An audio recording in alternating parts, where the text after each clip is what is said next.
I just found out my husband has been cheating on me with our married best friend for years, and now I'm quietly planning my escape while they think I'm still in the dark. They don't know that I know, but I caught my husband, 42M, and our married best friend, 32F, making out at the end of our driveway when he was seeing her off after dinner with our family. We live on a small acreage and the driveway is a long way off from the main house.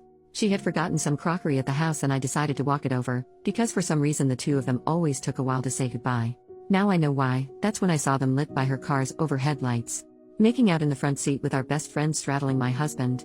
In shock, I didn't know whether to throw her Pyrex at the car or just walk away. I decided the latter, and was too shocked to cry or be angry. When my husband got back, I had to pretend like everything was normal. I know that it's stupid, but I couldn't sleep that night and decided to go through his phone. She was obviously under a pseudonym, but I found a handful of their messages dating 2 or 3 years back. Her husband doesn't know, he's currently posted overseas as a diplomat. I'm sick with rage and betrayal. I'm lost and have no idea what steps to take next. Update in the same post. Wow, I didn't expect this much support. It's really overwhelming. Just to clarify a few things, I don't live in the US, but in Australia. Technically, I can't file for divorce immediately as you need to be separated for 1 year and 1 day to file officially. My now ex-best friend just recently returned to the country. Her father has cancer, after being posted with her husband overseas. The dinner was to welcome her home, and what a welcome that was. As to what I'm going to do now, a part of me just wants to confront my husband and see what lame excuse he has. But I need to get away from him. This level of betrayal physically hurts. I can't help but think of all the times we spent together over the years and for how long our families were fooled. My mind is going crazy. When she was single and he would rescue her from some bad date, with the times they were alone in my house when the kids and I were out. How irrationally angry he was when he found out she had a boyfriend, then chose to marry him. Thinking back on it, the two of them disappeared at her wedding. When I asked him where he was, he said he needed to reassure her that she had done the right thing. I feel so sick thinking of these things. Second update in the same post. Thank you everyone for your concern and advice. As of tomorrow my husband is out of town. I've tried really hard to act normal around my now ex-best friend, but it's proving difficult and I feel sick. I have been telling both of them that I've caught some terrible bug and just not feeling myself. While my husband is out of town for the next few days, my sister-in-law, who is the only other person who knows, my brother's wife, will help me pack important documents and store them somewhere my husband doesn't know about. I've organized for my kids to stay with them for a week while I sort my stuff out. I've spoken to a family lawyer and they have told me that the best way to start the separation procedure is to no longer be living under the same roof. I'm very fortunate in that most of our assets are also in my name, and the land our house is on was gifted to us by my parents. I'm planning to kick him out after his trip. But before that, I want to catch them both in the act again. Have some hard proof, send it to the ex-friend's husband, and get the ball rolling for moving on with my life. I'll update with what happens after the confrontation.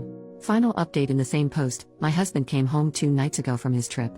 While he was gone, I had organized a lot of the important documents, like financials, birth certificates, passports, anything that he could potentially use to try and get more than what he deserves.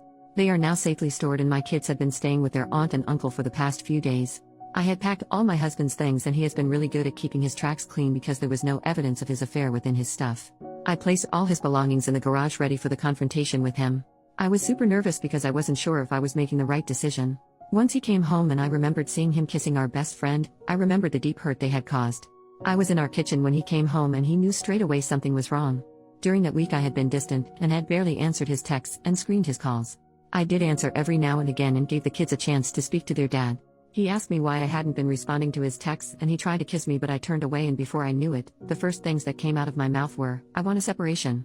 I have to admit that he didn't look very surprised when I said it. He nodded his head and said, "What do you know?"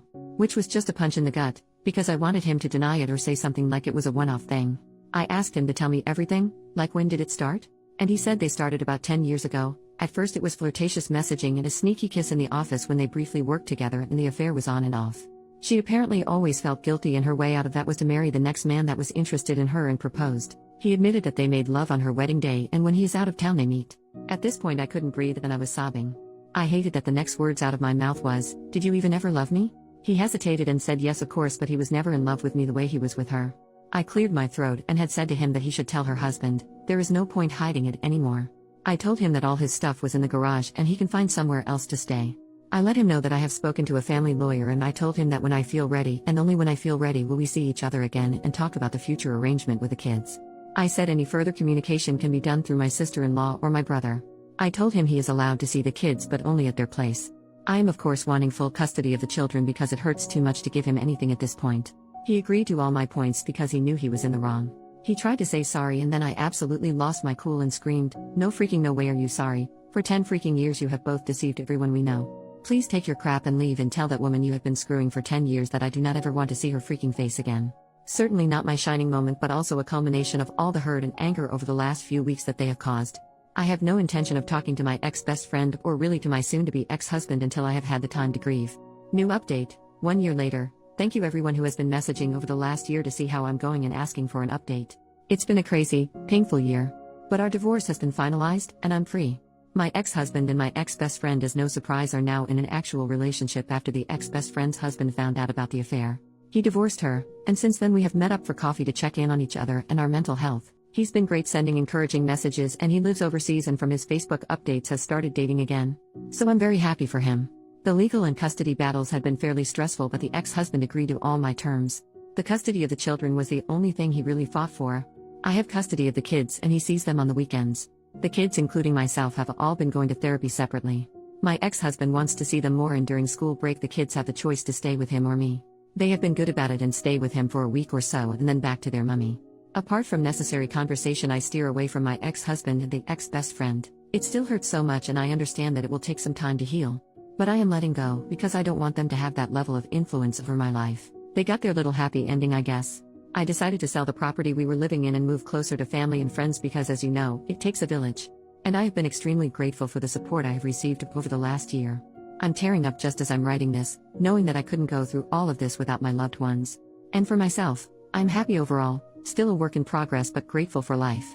The kids and myself have been enjoying life, and when we have the time and the money, try and take little trips here and there so the traumatic events of the divorce doesn't linger and can be replaced by good memories. Memories where they spent road trips and adventures with their mum.